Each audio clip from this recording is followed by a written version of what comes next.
ভাঙড়ে রাস্তার কাজের জন্য ব্যবহার করা হচ্ছিল কেমিক্যাল ভর্তি ড্রাম, আর হঠাৎই সেই কেমিক্যাল ভর্তি ড্রামে আগুন লেগে যায়, বিস্ফোরণ ঘটে। দাঁড়িয়ে থাকা বালকদের মধ্যে 4 জন আহত হয়েছে, যার মধ্যে 3 জনের অবস্থা গুরুতর। তাদেরকে ভর্তি করা হয়েছে ভাঙড় হাসপাতালে।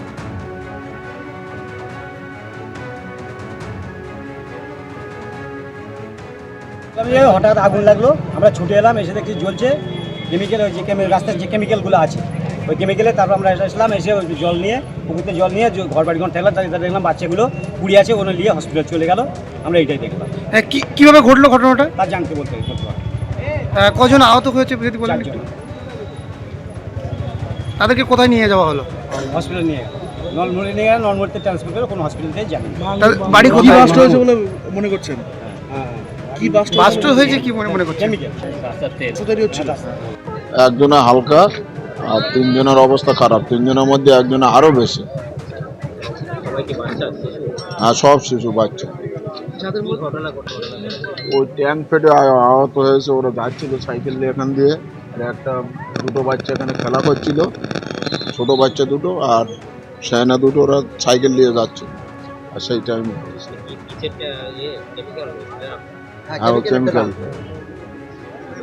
কেমিক্যাল।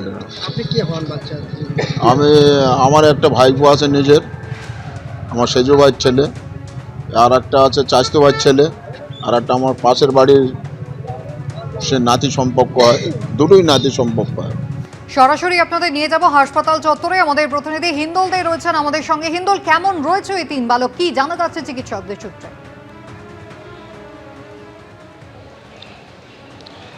দেখো, এমআর বাঙুর হাসপাতাল সূত্রে এখনো পর্যন্ত যে খবর পাওয়া যাচ্ছে যে 3 জন বালককে এই এমআর বাঙুর হাসপাতালে অগ্নিদগ্ধ অবস্থায় বার্ন ইউনিটে নিয়ে আসা হয়েছিল গতকাল, সেই অবস্থাতেই কিন্তু তারা রয়েছে।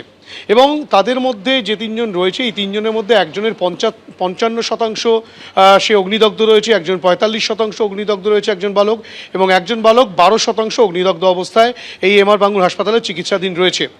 এবং এই যে গোটা ঘটনা, সেই গোটা ঘটনা প্রসঙ্গে কিন্তু ভাঙড় ডিভিশনের পক্ষ থেকে তারা তদন্ত প্রক্রিয়া শুরু করেছেন। কেননা গতকাল ভাঙড় 1 নম্বর ব্লকের যেখানে খড়গাছি, সেই খড়গাছিতেই কিন্তু রাস্তা মেরামতির কাজ চলছিল জেলা পরিষদের উদ্যোগে। এবং সেই কাজ, রাস্তা মেরামতির জন্য যে পিচের রাস্তা তৈরি করা হয়েছিল, এবং তার জন্য বেশ কিছু কেমিক্যাল কিন্তু ড্রামের মধ্যে মজুদ রাখা হয়েছিল, সেগুলো কিন্তু ব্যবহার করা হয় সেই রাস্তার কাজের জন্য। সেরকমই একটি ড্রামে কিন্তু আচমকায় বিস্ফোরণ হয়, এবং যার জেরে কিন্তু আগুন লেগে যায়। এবং যখন এই ঘটনা ঘটে, সেই সময় এই 4 জন বালক তারা কিন্তু একেবারে সেই ড্রামের পাশেই ছিল, এবং তাতেই তারা অগ্নিদগ্ধ হয়েছে, তেমনটাই প্রত্যক্ষদর্শীদের দাবি। পুলিশ সূত্র প্রাথমিকভাবে তেমনটাই বলা হচ্ছে।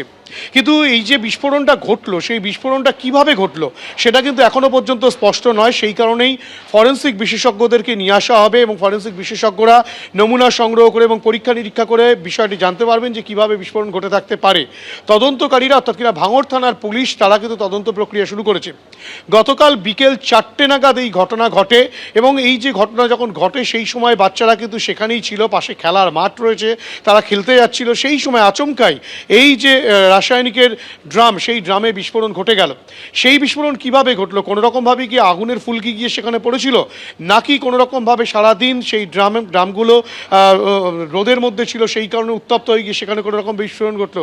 সেই বিষয়গুলো এখনও পর্যন্ত পুলিশের কাছে স্পষ্ট নয়, ধোঁয়াশা রয়েছে। সেই কারণেই ফরেন্সিক বিশেষজ্ঞদেরকে নিয়ে এসে পরীক্ষা নিরীক্ষা চালানো হবে। এবং এদিকে বলে রাখি, হাসপাতালে যে 3 জন এমআর বাঙুর হাসপাতালে ভর্তি রয়েছে, তাদের অবস্থা কিন্তু একই রকম রয়েছে। একজনের অবস্থা 55% সে অগ্নিদগ্ধ, একজন বালক 45% এবং একজন বালক 12%। এবং আরও একজন যে কিন্তু ভাঙড়ের নলমুড়ি হাসপাতালে চিকিৎসাধীন রয়েছেন। গোটা ঘটনার তদন্ত প্রক্রিয়া শুরু হয়েছে। কিভাবে গোটা ঘটনা ঘটলো তা খতিয়ে দেখা হচ্ছে। গতকালই মন্ত্রী অরূপ বিশ্বাস আসেন, এবং ভাঙড়ের অবজারভার এবং ক্যানিং পূর্বের বিধায়ক যিনি শওকত মোল্লা, তিনিও আসেন। তারা পরিবারের পাশে থাকার আশ্বাস দিয়েছেন ঠিকই, কিন্তু ঘটনাটা কিভাবে ঘটে গেল সেইটা বিষয়ে কিন্তু এখনো পর্যন্ত পুলিশের তরফ থেকে স্পষ্ট করে কিছু বলা হচ্ছে না, কেন পুলিশও এখনো পর্যন্ত ধোঁয়াশায় রয়েছে। কুসুমিতা। হিন্দল, ধন্যবাদ। পরিবারের পক্ষ থেকে কি অভিযোগ করা হচ্ছে, কি ঘটনা ঘটেছিল দেখুন এবার।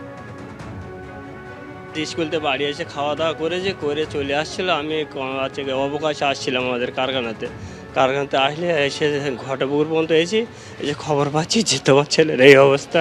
আমি স্যার কিছু জানি না। হ্যাঁ, স্কুল থেকে বাড়ি এসে ফেরে একটু খাওয়া দাওয়া করে আর খেলা করতে যায়, যেরকম খেলতে গিয়েছে। তবে আমি চলে এসেছি দেখে আর এসে ঘটপুর পর্যন্ত না শুনতে পারে এবার তোমার ছেলের এই দুর্ঘটনা হয়ে গেছে, কি হয়েছে আমি আর বলতে পারি না। ভাঙড়ের পর্যবেক্ষক এবং ক্যানিং পূর্বের তৃণমূল বিধায়ক শওকত মোল্লা তিনি এই ঘটনা নিয়ে কি জানিয়েছেন দেখুন।